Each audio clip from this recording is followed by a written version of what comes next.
Today's market just reset every bias. Major liquidity sweeps on gold, silver, NASDAQ, EURUSD and GBPUSD, new daily imbalance prints, fresh order block rejections, and clean 1-minute entry zones are now forming. If you missed the first move, the next setup is likely forming right now. Let's break it down.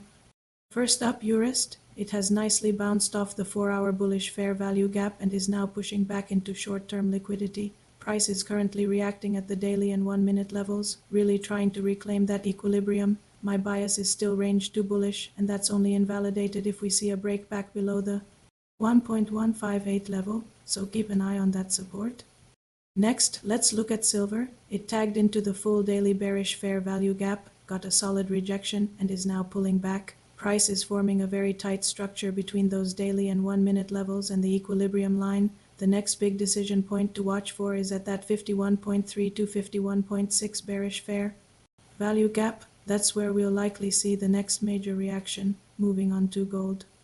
Gold just reacted cleanly off the 4-hour bullish fair value gap but still hasn't managed to clear the daily bearish one. We've got a fresh 1-minute liquidity print and a clean short-term rejection.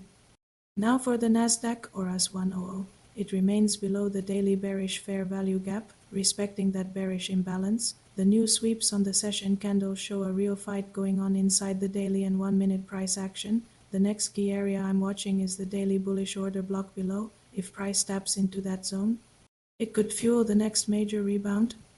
Finally, GBPUSD. It's trading pretty flat, caught between the 4-hour bearish order block and the daily bullish fair value gap. Recent taps at the equilibrium line are showing a lot of compression, which usually means a big breakout is loading. I'm watching the 1.316 to 1.318 area for a potential bullish validation.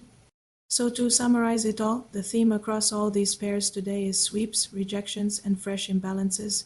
The market has completely reset its directional bias, and the next clean setups will most likely come from retests of the imbalances created today. Stay sharp and look for those opportunities. Thanks for watching, and be sure to subscribe for more updates.